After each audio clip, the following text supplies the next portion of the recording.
ನನ್ನೆಲ್ಲ ಸ್ನೇಹಿತರಿಗೆ ತರಗತಿಗೆ ಸ್ವಾಗತ.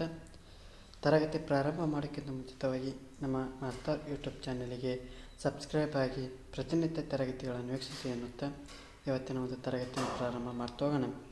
ಇವತ್ತಿನ ವಿಶೇಷವಾದ ತರಗತಿ ಈಗಿಂದ ಹೇಳಿದ್ದೆ 6ರಿಂದ 10ನೇ ತರಗತಿವರೆಗೂ ಆ ಒಂದು ಕನ್ನಡ ಪಠ್ಯಪುಸ್ತಕದಿಂದ ಇರುವಂಥ ಕನ್ನಡ ವ್ಯಾಕರಣವನ್ನು ಮುಗಿಸುವಂಥ ಜವಾಬ್ದಾರಿಯನ್ನು ಹೊತ್ತುಕೊಂಡಿದ್ದೆ. ಅದೇ ರೀತಿ ಇವತ್ತಿನ ತರಗತಿಯೊಳಗೆ ಸಂಪೂರ್ಣ ಕನ್ನಡ ವ್ಯಾಕರಣ ಭಾಗ 2ರ ಬಗ್ಗೆ ಸಂಪೂರ್ಣವಾಗಿ ಚರ್ಚೆ ಮಾಡ್ತಾ ಹೋಗೋಣ.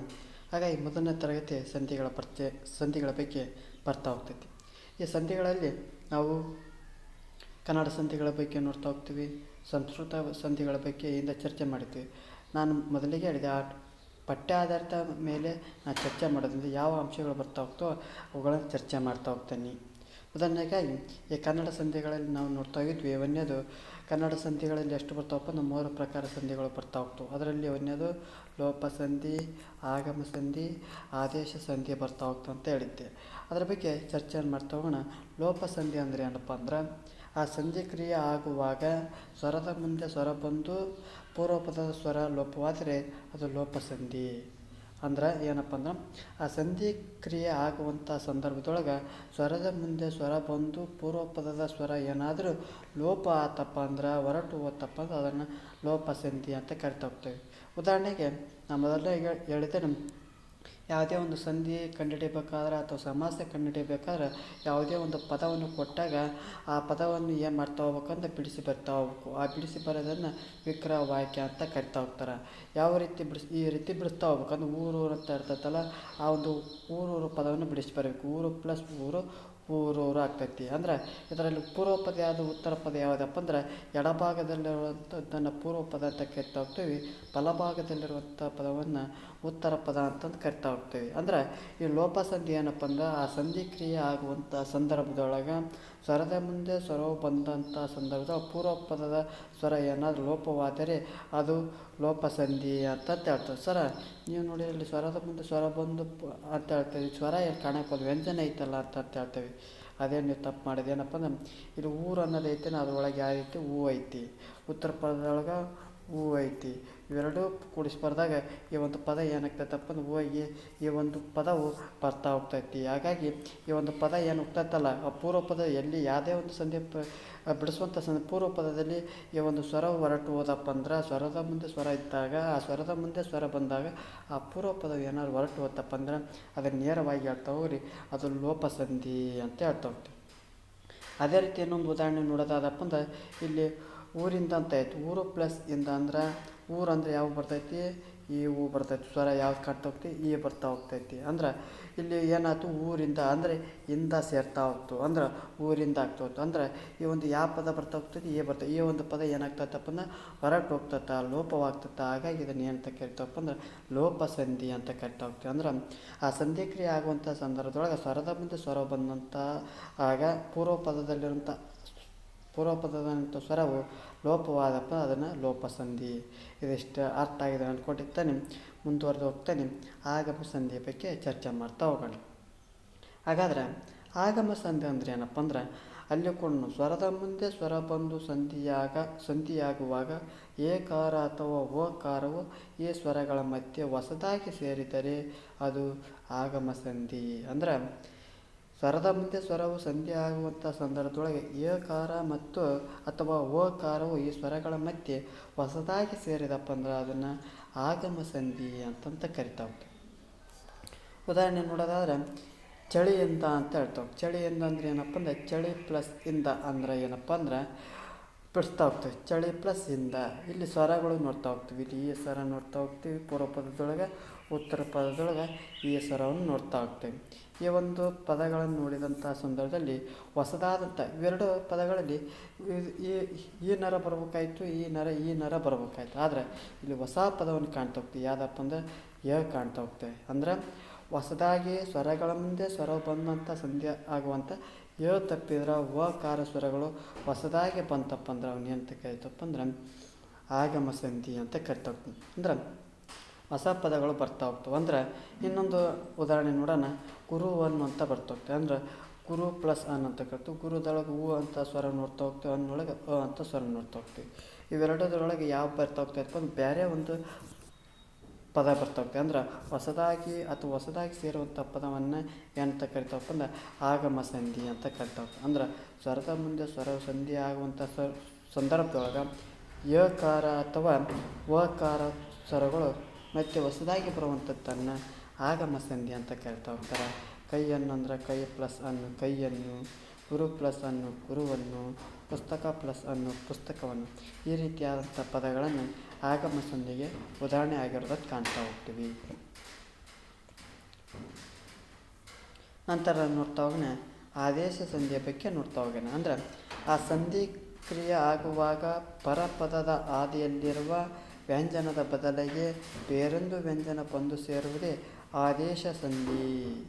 ಅಂದರೆ ಏನಪ್ಪ, ಸಂಧಿ ಕ್ರಿಯೆ ಆಗುವಂಥ ಸಂದರ್ಭದೊಳಗೆ ಪರಪದದ ಆದಿಯಲ್ಲಿರುವ ವ್ಯಂಜನದ ಬದಲಿಗೆ ಬೇರೊಂದು ವ್ಯಂಜನ ಬಂದು ಸೇರುವುದೇ ಆದೇಶ ಸಂಧಿ. ಅಂದ್ರೆ ಏನು ಹೇಳ್ತಾರಪ್ಪ ಅಂದರೆ ಗದಪಗಳು ಕೆಲವೊಮ್ಮೆ ಪಬಮಗಳಿಗೆ ಬದಲಿಗೆ ಓಕಾರವು ಆದೇಶವಾಗಿ ಬರ್ತಾ ಹೋಗ್ತೈತಿ. ಅಂದ್ರೆ ಇಲ್ಲಿ ಆದೇಶ ಸಂಧಿ ಅಂದ್ರೆ ಏನಪ್ಪ ಅಂದ್ರೆ ಸಂಧಿ ಕ್ರಿಯೆ ಅಂತ ಆಗುವಂಥ ಸಂದರ್ಭದೊಳಗೆ ಆ ಪರಪದದ ಆದಿಯಲ್ಲಿರುವಂಥ ವ್ಯಂಜನದ ಬದಲಿಗೆ ಬೇರೊಂದು ವ್ಯಂಜನ ಬಂದು ಸೇರೋದನ್ನು ಆದೇಶ ಸಂಧಿ ಅಂತ ಹೇಳ್ತಾ ಹೋಗ್ತಾರೆ. ಅಂದರೆ ಇಲ್ಲಿ ಉದಾಹರಣೆ ಐತಿ, ಹುಲ್ಲು ಗಾವಲು ಅಂತ ನೋಡ್ತಾ ಹೋಗ್ತೀವಿ. ಹುಲ್ಲು ಪ್ಲಸ್ ಕಾವಲು ಅಂತ ನೋಡ್ತಾ ಹೋಗ್ತೀವಿ. ಇದನ್ನು ಪೂರ್ವ ಪದ, ಇದು ಉತ್ತರ ಪದ. ಈ ಒಂದು ಸಂಧಿ ಕ್ರಿಯೆ ಆಗುವಂಥ ಪರಪದ ಯಾವುದೈತೆ ಅಪೋಸಿಟ್ ಪರಪದದ ಆದಿ ಭಾಗದಲ್ಲಿರುವಂಥ ವ್ಯಂಜನದ ಬದಲಿಗೆ ಬೇರೊಂದು ವ್ಯಂಜನ ಬಂದು ಸೇರುವುದನ್ನು ಆದೇಶ ಸಂಧಿ ಅಂತ ಕರಿತಾ ಹೋಗ್ತಾರೆ. ಅಂದ್ರೆ ಸಂಧಿ ಕ್ರಿಯೆ ಆಗುವಂಥ ಅಂದ್ರೆ ಈ ಒಂದು ಉದಾಹರಣೆ, ಈ ಒಂದು ಆದೇಶ ಸಂಧಿ ಏನು ಹೇಳ್ತೈತಪ್ಪ ಅಂದ್ರೆ ಹುಲ್ಲು ಗಾವಲು ಅಂತ ನೋಡ್ತಾ ಹೋಗ್ತಾ ಆ ಒಂದು ಪದವನ್ನು ಬಿಡಿಸಿದಪ್ಪ ಹುಲ್ಲು ಪ್ಲಸ್ ಕಾವಲು ಅಂತ ನೋಡ್ತಾ ಹೋಗ್ತೀವಿ. ಅಂದ್ರೆ ಆ ಒಂದು ಪರಪದದ ಆದಿಯಲ್ಲಿರುವಂಥ ಪ್ರಾರಂಭದಲ್ಲಿರುವಂಥ ಪದವು, ಆ ಪದದಲ್ಲಿರುವಂಥ ವ್ಯಂಜನವು, ಆ ವ್ಯಂಜನ ಬದಲಿಗೆ ಬೇರೊಂದು ವ್ಯಂಜನ ಬಂತಪ್ಪ ಅಂದ್ರೆ ಅದನ್ನ ಏನಂತ ಕರಿತಪ್ಪ ಅಂದ್ರೆ ಆದೇಶ ಸಂಧಿ ಅಂತ ಹೇಳ್ತಾ ಹೋಗ್ತೀವಿ. ಸ್ವಲ್ಪ ಕ್ಲೂ ಕೊಡ್ತಾ ಹೋಗ್ತಾನೆ. ಗದಪಗಳಿಗೆ ಗದಪ ಬಂದ ಈ ಕದಾಗ ಏನು ಬರ್ತೈತಿ ಬರ್ತಾ ಹೋಗ್ತೀವಿ. ಹಾಗಾಗಿ ಗದಪಗಳು ಕೆಲವೊಮ್ಮೆ ಪಬಮಗಳ ಬದಲಾಗಿ ಓಕಾರವು ಆದೇಶವಾಗಿ ಬರ್ತಾ ಹೋಗ್ತವೆ. ಹೀಗಾಗಿ ಇದನ್ನು ಏನಂತ ಕರಿತಾ ಹೋಗ್ತಂದ್ರೆ ಆದೇಶ ಸಂಧಿ ಅಂತ ಕರಿತಾ ಹೋಗ್ತೀವಿ. ಅದೇ ರೀತಿ ಮೈ ತೊಳೆ ಅಂದ್ರೆ ಏನಪ್ಪ, ಮೈ ಪ್ಲಸ್ ತೊಳೆ ಅಂದರೆ ಏನಪ್ಪ ಅಂದ್ರೆ ಈ ಪರಪದ ಆದಿ ಭಾಗದಲ್ಲ ಅದೇ ಬೇರೊಂದು ವ್ಯಂಜನ ಅಥವಾ ವರ್ಗದ ಕದಪಗಳು ಬರ್ತಾ ಹೋಗ್ತವೆ. ಪದದೊಳಗೆ ಬರ್ತಾ ಹೋಗ್ತವೆ. ಅಂದರೆ ಮೈದೊಳೆ ಆಗ್ತೈತಿ. ಏನಾಗ್ತೈತಿ, ಮೈದೊಳೆ ಆಗ್ತೈತಿ. ಅಂದ್ರೆ ಕದಪ ಅಂದರೆ ಪರಪದದ ಬದಲಿಗೆ ಅದೇ ವರ್ಗದ ವ್ಯಂಜನಗಳು ಬರ್ತಾ ಹೋಗ್ಬೋದು. ಅದೇ ವರ್ಗದ ಒಂದು ವ್ಯಂಜನಗಳು ವರ್ಗದ ವ್ಯಂಜನಗಳು ಅದೇ ವರ್ಗದ ಮೂರನೇ ವರ್ಗದ ವ್ಯಂಜನಗಳು ಬರ್ತಾ ಹೋಗ್ತವೆ. ಹಾಗಾಗಿ ಇದನ್ನ ಏನಂತ ಕರಿತಾವಪ್ಪ ಅಂದ್ರೆ ಆದೇಶ ಸಂಧಿ ಅಂತ ಕರಿತಾ ಹೋಗ್ತೀವಿ.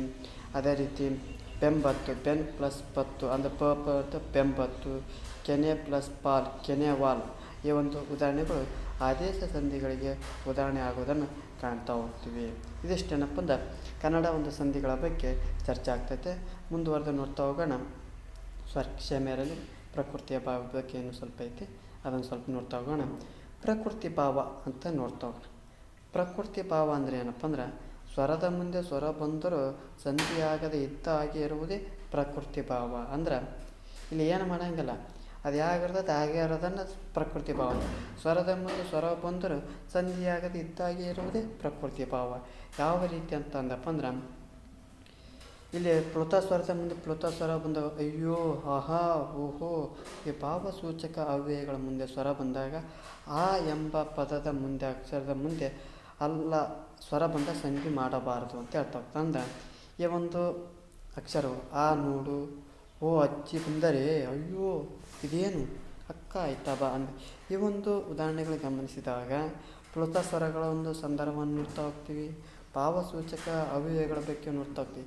ಈ ಒಂದು ಉದಾಹರಣೆಗಳು ಅಥವಾ ಈ ಒಂದು ವ್ಯಾಕರಣಾಂಶದ ಅಂಶಗಳು ಬಂತಪ್ಪ ಅಂದ್ರೆ ಇವುಗಳನ್ನು ಯಾವುದೇ ರೀತಿಯ ಸಂಧಿ ಮಾಡೋಕ್ಕೆ ಬರೋಂಗಿಲ್ಲ. ಯಾಕಪ್ಪ ಅಂದ್ರೆ ಆ ಒಂದು ಸ್ವತಂತ್ರವಾಗಿರೋಕ್ಕಂತ ಬಯಸ್ತಾ ಹೋಗ್ತಾ. ಅಂದ್ರೆ ಆ ಹಾಡು ಅಂತ ಬರ್ತಾ ಹೋಗ್ತೀವಿ. ಓ ಈ ಒಂದು ಪದಗಳು ನೋಡ್ತಾ ಹೋದಪ್ಪ ಅಂದ್ರೆ ಭಾವಸೂಚಕಗಳ ಬಗ್ಗೆ ನೋಡ್ತಾ ಹೋಗ್ತೀವಿ. ಅಂದ್ರೆ ಭಾವಸೂಚಕಗಳ ಬಗ್ಗೆ ಚರ್ಚೆಯನ್ನು ಮಾಡ್ತಾ ಹೋಗ್ತೀವಿ. ಇವುಗಳನ್ನು ಎಂತ ಕರಿತಾವಪ್ಪ ಅಂದ್ರೆ ಪ್ರಕೃತಿ ಭಾವ ಅಂತ ಕರಿತೇವೆ. ಪ್ರಕೃತಿ ಭಾವ ಅಂದರೆ ಸ್ವರದ ಮುಂದೆ ಸ್ವರ ಬಂದವರು ಸಂಧಿಯಾಗದೆ ಇದ್ದಾಗೆ ಇರುವುದನ್ನು ಪ್ರಕೃತಿ ಭಾವ ಅಂತ ಕರಿತೇವೆ. ನೀವು ಯಾವ ರೀತಿ ನೆನಪಿಟ್ಟಾಗಬೇಕಂದ್ರೆ ಭಾವಸೂಚಕ ಪದಗಳನ್ನು ಜೊತೆಯಾಗಿ ಕಂಡಪ್ಪ ಅಂದ್ರೆ ಈ ಒಂದು ಸಂಧಿಗಳನ್ನು ಈ ಒಂದು ಪದಗಳನ್ನು ಸಂಧಿ ಮಾಡೋಕ್ಕೆ ಸಾಧ್ಯ ಅಲ್ಲ. ಇವುಗಳನ್ನ ಏನಂತ ಕರಿತಪ್ಪ ಅಂದ್ರೆ ಪ್ರಕೃತಿ ಭಾವ ಅಂತಂದು ಕರಿತಾ ಹೋಗ್ತದೆ. ಇದಿಷ್ಟೇನಪ್ಪ ಅಂದರೆ ಕನ್ನಡ ಒಂದು ಸಂಧಿಗಳ ಬಗ್ಗೆ ಚರ್ಚೆ ಆಗ್ತೈತೆ. ಮುಂದುವರೆದು ನೋಡ್ತಾ ಹೋಗೋಣ, ಸಮಾಸದ ಬಗ್ಗೆ ಚರ್ಚೆಯನ್ನು ಮಾಡ್ತಾ ಹೋಗೋಣ. ಸಮಾಸದಲ್ಲಿ ಮೊನ್ನೆದು ತತ್ಪುರುಷ ಸಮಾಸ ಹಿಂದೆ ಚರ್ಚೆ ಮಾಡಿದ್ವಿ. ಇಲ್ಲಿ ನೇರವಾಗಿ ಏನದು ಕಂಕಣ ಸುತ್ತಿ ಮೇಲೆ ಸುತ್ತಿ ಬರೋಕ್ಕೆ ನೇರವಾಗಿ ಹೇಳೋದು, ಸುಮ್ಮನೆ ಅಲ್ಲಿ ಇಲ್ಲಿ ಏನು ಬೇಡ. ತತ್ಪುರುಷ ಸಮಾಸದ ಬಗ್ಗೆ ಚರ್ಚೆ ಮಾಡ್ತಾ ಹೋಗೋಣ. ಹಾಗಾದರೆ ತತ್ಪುರುಷ ಸಮಾಸ ಅಂದರೆ ಏನಪ್ಪ ಅಂದ್ರೆ ಪೂರ್ವೋತ್ತರ ಪದಗಳು ನಾಮಪದಗಳಾಗಿದ್ದು ಪೂರ್ವ ಪದದ ಅಂತ್ಯದಲ್ಲಿರುವ ವಿಭಕ್ತಿ ಪ್ರತ್ಯಯ ಸಮಾಸವಾಗುವಾಗ ಲೋಪವಾದರೆ ಅದೇ ತತ್ಪುರುಷ ಸಮಾಸ. ಇದರಲ್ಲಿ ಉತ್ತರ ಪದದ ಅರ್ಥ ಪ್ರಧಾನ. ಅಂದ್ರೆ ಇಲ್ಲಿ ಏನು ಹೇಳಕ್ಕೆ ಕೊಡ್ತಾರಪ್ಪ ಅಂದ್ರೆ ಇಲ್ಲಿ ಹೇಳಿದ ಅಲ್ಲಿ ಯಾವ ರೀತಿ ಸಂಧಿ ಹೇಳುವತ್ತೆಗೆ ವಿಕ್ರವಾಕ್ಯ ಅಂದರೆ ಬಿಡಿಸ್ಬರೋದನ್ನು ಕರೆಯುತ್ತೆ. ಉದಾಹರಣೆಗೆ ಬೆಟ್ಟದಾವರೆ ಅಂತ ನೋಡೋಣ. ಉದಾಹರಣೆ, ಈ ಬೆಟ್ಟದಾವರೆ ಐತಲ್ಲಪ್ಪ, ಬೆಟ್ಟದ ಪ್ಲಸ್ ತಾವರೆ ಕೊಟ್ಟು ಬೆಟ್ಟದಾವರೆ ಅಂತ ಹಾಕಾಗಿ. ಇಲ್ಲಿ ಆ ತತ್ಪುರುಷ ಸಮಾಸ ಅನ್ನೋಕ್ಕೆ ಏನು ಕಾರಣ ಅಂತ ನೋಡೋದು ಸ್ವಲ್ಪ ವ್ಯಾಖ್ಯೆಗಳನ್ನು ನೋಡ್ತಾ ಹೋಗ್ಬೇಕು. ಅಂದರೆ ಪೂರ್ವೋತ್ತರ ಪದಗಳು ನಾಮಪದಗಳಾಗಿತ್ತು. ಹೌದು, ನಾಮಪದಗಳು ಕಾಣ್ತವೆ. ಈ ಒಂದು ಕ್ಷಮೆರಲಿ ಬೆಟ್ಟದ ಪ್ರಸ್ತಾವನೆ ಕೊಟ್ಟು ಈ ಒಂದು ಪೂರ್ವೋತ್ತರ ಪದಗಳು ನಾಮಪದಗಳಾಗಿತ್ತು. ಪೂರ್ವ ಪದದ ಅಂತ್ಯದಲ್ಲಿ ಏನಾಗ್ತೈತಿ, ಪೂರ್ವ ಪದದ ಅಂತ್ಯದಲ್ಲಿ ವಿಭಕ್ತಿ ಪ್ರತ್ಯಯ ಸಮಾಸವಾಗುವಾಗ ಲೋಪವಾದರೆ ಅದೇ ತತ್ಪುರುಷ ಸಮಾಸ. ಅಂದರೆ ಏನು ಹೇಳಕತ್ತಾರಪ್ಪ ಅಂದ್ರೆ ಈ ಬೆಟ್ಟದ ಪ್ಲಸ್ ತಾವರೆ ಅಂತ ಐತಲ್ಲ, ಈ ಪೂರ್ವೋತ್ತರ ಪದಗಳು, ಇದನ್ನು ಪೂರ್ವ ಪದ ಇದು ಉತ್ತರ ಪದ ಅಂತ ಕರೀತೀವಿ. ಈ ಪೂರ್ವೋತ್ತರ ಪದಗಳು ನಾಮಪದಗಳು ಕಾಣ್ತಾ ಹೋಗ್ತವೆ. ಈ ಪೂರ್ವ ಪದದ ಅಂತ್ಯದಲ್ಲಿರುವ ದ ನೋಡ್ತಾ ಹೋಗ್ರಿ, ದ ವಿಭಕ್ತಿ ಪ್ರತ್ಯಯ ಆ ಸಮಾಸವಾಗುವಾಗ ಈ ಒಂದು ಪದವು ಲೋಪವಾದರೆ ಅಂತ ಬಿಟ್ಟು ಹೋದಪ್ಪ ಅದನ್ನ ಏನಂತ ಕರಿತಾವಪ್ಪ ಅಂದ್ರೆ ತತ್ಪುರುಷ ಸಮಾಸ ಅಂತ ಕರಿತಾ ಹೋಗ್ತೀವಿ. ಅಂದ್ರೆ ನೇರವಾಗಿ ಹೇಳ್ತಾ ಹೋಗ್ತಾನೆ ತತ್ಪುರುಷ ಸಮಾಸ ಅಂದರೆ ಆ ಉದಾಹರಣೆಗೆ ಬೆಟ್ಟದಾವರಿ ನೋಡಿದ್ವಿ. ಆ ಬೆಟ್ಟದಾವರಿ ಬೆಟ್ಟದ ಪ್ಲಸ್ ತಾವರೆ ಅಂತ ನೋಡ್ತಾ ಆ ಪೂರ್ವ ಪದ ಯಾವುದು, ಈ ಪೂರ್ವ ಪದದಲ್ಲಿ ನಾಮಪದಗಳು ಇರ್ತಾ ಹೋಗ್ಬೇಕು. ಆ ಪೂರ್ವ ಪದದ ಅಂತ್ಯದಲ್ಲಿರುವಂಥ ಪದಗಳು ಅಥವಾ ವಿಭಕ್ತಿ ಪ್ರತ್ಯಯಗಳು ನಾವೇನು ನೋಡ್ತಪ್ಪ, ಪ್ರಥಮವು ದ್ವಿತೀಯನು ತೃತೀಯಿಂದ ಚತುರ್ಥಿಗೆ ಪಂಚಮ ದಶದಿಂದ ಷಷ್ಠಿಯ ಈ ರೀತಿಯಾದಂಥ ಈ ಒಂದು ವಿಭಕ್ತಿ ಪ್ರತ್ಯಯಗಳು ಇರುವಂಥದ್ದನ್ನು ಆ ಸಮಾಸವಾಗುವಂಥ ಸಂದರ್ಭದಲ್ಲಿ ಇವನು ಬಿಟ್ಟಪ್ಪ ಅಂದರೆ ಅಂತ ಕರಿತಾವಪ್ಪ ಅಂದ್ರೆ ತತ್ಪುರುಷ ಸಮಾಸ ಅಂತ ಕರಿತಾ ಹೋಗ್ತೀವಿ. ಇಲ್ಲಿ ಇನ್ನೊಂದು ಉದಾಹರಣೆ ನೋಡ್ತಾ ಹೋಗೋಣ. ಏನಪ್ಪ, ವಯೋವೃದ್ಧ ಅಂತ ನೋಡ್ತಾ ಹೋಗ್ತಾ ಅಂದ್ರೆ ಆ ಬಿಡಿಸ್ ಬರ್ತಾವೆ ವಯಸ್ಸಿನಿಂದ ಪ್ಲಸ್ ವೃದ್ಧ. ಇಲ್ಲಿ ಹಿಂದ ಅಂತ ಅನ್ನೋದೇ ವಿಭಕ್ತಿ ಪ್ರತ್ಯಯ. ವಯಸ್ಸಿನಿಂದ ಅಂದರೆ ಪೂರ್ವಪದ ಅಂತ್ಯದಲ್ಲಿ ಹಿಂದ ಅಂತ ವಿಭಕ್ತಿ ಪ್ರತ್ಯಯವನ್ನು ನೋಡ್ತದೆ. ಸಮಾಸ ಮಾಡುವಾಗ ಹಿಂದೆ ಅನ್ನೋದು ಏನಾಗ್ತೈತೆ, ಹೊರಟೋಗ್ತೈತೆ ಅಂದ್ರೆ ವಯೋವೃದ್ಧ ಆಗ್ತೈತೆ. ಅಂದರೆ ಇಲ್ಲಿ ತೃತೀಯ ತತ್ಪುರುಷವನ್ನು ಕಾಣ್ತಾ ಹೋಗ್ತೀವಿ.